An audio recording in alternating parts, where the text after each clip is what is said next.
નમસ્કાર. ક્યારે એવું વિચાર્યું છે કે જે આધુનિક ભારત આપણે આજે જોઈએ છીએ એનો પાયો કેવી રીતે નંખાયો? આજે આપણે એક એવી સફર પર નીકળવાના છીએ જે આપણને લઈ જશે સીધા 19મી સદીના ભારતમાં. આ એક કહાણી છે મોટા ઊંટા સામાજિક સુધારાની, એક એવા પરિવર્તનની ગાથા જેણે ખરેખર દેશનો ચહેરો હંમેશા માટે બદલી નાખ્યો. પણ આ બધી વાતો શરૂ કરીએ એ પહેલાં એક સવાલ મનમાં રાખીએ. સવાલ એ છે કે કોઈ પણ સમાજ એ અંદરથી કેવી રીતે બદલાય છે? શું કારણો હોય છે? કોણે બદલાવ લાવે છે? બસ આજની આપણી આખી ચર્ચા આ જ સવાલનો જવાબ શોધવાનો એક પ્રયાસ છે. તો આ સફરમાં આપણે ક્યાં ક્યાં જઈશું? ચાલો એક નજર નાખી લઈએ. સૌથી પહેલાં આપણે વાત કરીશું સુધારાના સમયની. પછી મળીશું આધુનિક ભારતના પિતાને. એ પછી સમજીશું કે વેદો તરફ પાછા વળોનો અર્થ શું હતો. આગળ વધીને આધ્યાત્મિક જાગૃતિની વાત કરીશું અને છેલ્લે આ બધાનો કાયમી પ્રભાવ શું રહ્યો એ પણ જોઈશું. ચાલો શરૂ કરીએ. તો ચાલો આંખો બંધ કરીને કલ્પના કરીએ અને સમયમાં પાછા જઈએ આજથી લગભગ 200 વર્ષ પહેલાં. 19મી સદીનું ભારત. એ સમય કેવો હતો? શું પડકારો હતા? ચાલો સમજીએ. એ સમય એવો હતો જ્યારે આપણો સમાજ કેટલાક ખૂબ જ ઊંડા કુરિવાજોમાં જકડાયેલો હતો. સતી પ્રથા, વિચાર કરો, બાળલગ્ન, કઠોર જ્ઞાતિ વ્યવસ્થા અને ચારે બાજુ ફેલાયેલી અંધશ્રદ્ધા.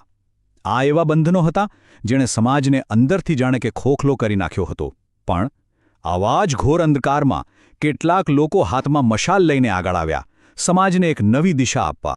અને એ મશાલ પ્રગટાવનારાઓમાં જે સૌથી પહેલું અને કદાચ સૌથી મહત્વનું નામ આવે છે એ છે રાજા રામમોહન રોય. એક એવું વ્યક્તિત્વ જેમને આજે આપણે ગર્વથી આધુનિક ભારતના પિતા કહીએ છીએ. આ રહ્યા એ રાજા રામમોહન રોય, એક સાચા અર્થમાં દીર્ઘદ્રષ્ટા. એમની ખાસિયત એ હતી કે એમણે પૂર્વ અને પશ્ચિમ બંનેના સારા વિચારોને ભેગા કર્યા અને એમાંથી એક નવા ભારતનું સપનું જોયું. એમણે જૂની પરંપરાઓને પડકારી, એ સાચું, પણ આપણી સંસ્કૃતિનો ક્યારેય અનાદર ન કર્યો. અને એમનું કામ ખાલી ભાષણો કે લેખો પૂરતું સીમિત નહોતું. એમણે નક્કર પગલાં લીધા.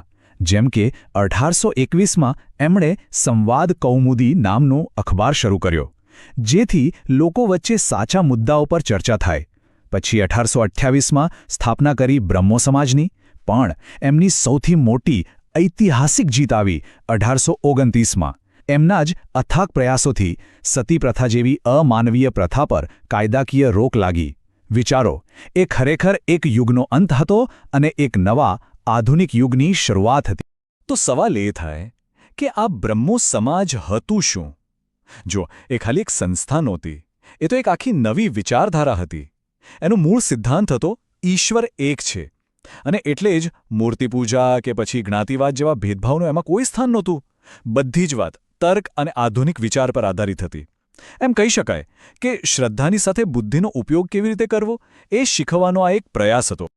તો એક તરફ હતા રાજા રામમોહન રોય, જે પશ્ચિમના આધુનિક વિચારોને અપનાવવાની વાત કરતા હતા. તો બીજી જ તરફ એક બીજા મહાન સુધારક આવ્યા, જેમનો રસ્તો થોડો અલગ હતો. એમણે કહ્યું કે બહાર જોવાની જરૂર નથી, જવાબ આપણી અંદર, આપણા મૂળમાં જ છે. અને એ હતા સ્વામી દયાનંદ સરસ્વતી. આ રહ્યા સ્વામી દયાનંદ સરસ્વતી. એમના વ્યક્તિત્વમાં જ એક અલગ તેજ હતું, એક એવો શક્તિશાળી અવાજ જેણે ગુલામીની માનસિકતામાં જીવી રહેલા ભારતીયોને એમના ભવ્ય ભૂતકાળની યાદ અપાવી અને એમની અંદર સૂતેલા આત્મગૌરવને ફરીથી જગાડ્યું. અને એમનો સંદેશ, એમનું સૂત્ર એકદમ સ્પષ્ટ અને સચોટ હતું: વેદો તરફ પાછા વળો. બસ આ 3 શબ્દો. પણ આ ખાલી એક નારો નહોતો દોસ્તો, આ તો એક આખી ક્રાંતિનું આહ્વાન હતું. એમનું સ્પષ્ટપણે માનવું હતું કે સમાજમાં જે કંઈ પણ ખોટું થઈ રહ્યું છે, જે પણ બગાડ આવ્યો છે, એનું મૂળ કારણ એક જ છે: આપણે આપણા વેદોના સાચા જ્ઞાનથી દૂર થઈ ગયા છે. અને એમણે પણ રાજા રામમોહન રોયની જેમ ખાલી વાતો ન કરી, એમણે પોતાના વિચારોને જમીન પર ઉતાર્યા. 1875માં આર્ય સમાજની સ્થાપના કરી, જે આજે પણ કેટલું મોટું કામ કરી રહી છે. પછી લખ્યો સત્યાર્થ પ્રકાશ નામનો ગ્રંથ, જેથી એમના વિચારો વધુને વધુ લોકો સુધી પહોંચે. એટલું જ નહીં, અસ્પૃશ્યતા અને બાળલગ્ન જેવી પ્રથાઓ સામે એમણે જોરદાર અભિયાન ચલાવ્યું. અને હા, વિધવા પુનર્લગ્ન અને શિક્ષણ, ખાસ કરીને ગુરુકુળ દ્વારા શિક્ષણના એ પ્રખર હિમાયતી હતા. ચાલો હવે આગળ વધીએ અને વાત કરીએ એક અદ્ભુત ગુરુ શિષ્ય જોડીની. એક એવી જોડી જેણે આધ્યાત્મિકતાને મંદિરોમાંથી બહાર કાઢીને સામાન્ય માણસ સુધી પહોંચાડી, જેમણે તર્ક અને શ્રદ્ધાનો સુંદર સમન્વય કર્યો. આપણે વાત કરી રહ્યા છીએ રામકૃષ્ણ પરમહંસ અને એમના પટ્ટ શિષ્ય સ્વામી વિવેકાનંદની. જો આ ચિત્રમાં એક તરફ છે ગુરુ રામકૃષ્ણ પરમહંસ, એકદમ સરળ, ભક્તિમાં લીન, જેમના માટે ઈશ્વર કોઈ સિદ્ધાંત નહીં પણ એક જીવંત અનુભવ હતો. અને બીજી તરફ છે એમના તેજસ્વી શિષ્ય સ્વામી વિવેકાનંદ, જેઓએ ગહન અનુભવને, એ જ્ઞાનને દુનિયા સમજી શકે એવી ભાષામાં, એવા જોશ સાથે રજૂ કરવાના હતા. રામકૃષ્ણ પરમહંસનો સંદેશ કેટલો સરળ હતો, પણ કેટલો ગહન.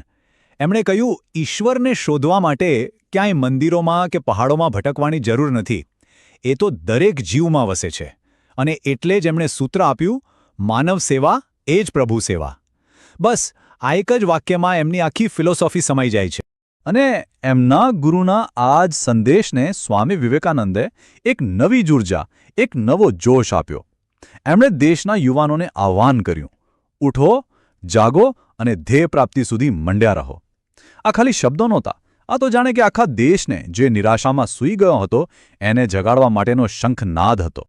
અને આ અવાજની, આ સંદેશની તાકાત આખી દુનિયાએ જોઈ. વર્ષ હતું 1893. સ્થળ હતું શિકાગો, અમેરિકા. ત્યાં ભરાયેલી વિશ્વ ધર્મ સંસદમાં સ્વામી વિવેકાનંદે એક એવું ઐતિહાસિક ભાષણ આપ્યું કે આખી દુનિયા સ્તબ્ધ થઈ ગઈ. પહેલીવાર ભારતીય દર્શન અને સંસ્કૃતિને વિશ્વમંચ પર આટલું ગૌરવભર્યું સ્થાન મળ્યું હતું. તો આપણે રાજા રામમોહન રોયની વાત કરી, દયાનંદ સરસ્વતીને સમજ્યા અને રામકૃષ્ણ વિવેકાનંદની જોડીને પણ જોઈ.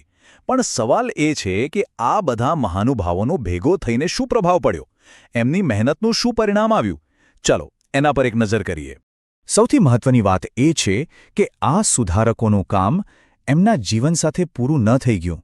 ના, એમણે એવી મજબૂત સંસ્થાઓનો પાયો નાખ્યો જે આજે, સદીઓ પછી પણ એમના વિચારોની મશાલને પ્રજ્વલિત રાખી રહી છે.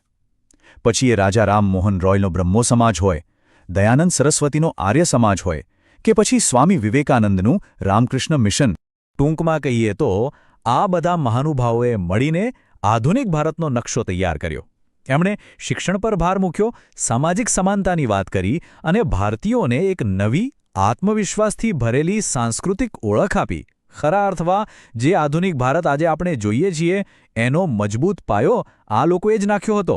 અને હવે જતા જતા એક સવાલ, એક વિચાર જે આપણી સાથે રહી જાય. આ 19મી સદીના સુધારકોએ જે વિચારોના બીજ વાવ્યા હતા, શું એ આજે પણ આપણા સમાજમાં ઉગી રહ્યા છે? એમના વિચારો આજની દુનિયામાં કેટલા પ્રાસંગિક છે? આ સવાલ પર વિચાર કરતા રહીએ. આજ માટે આટલું જ.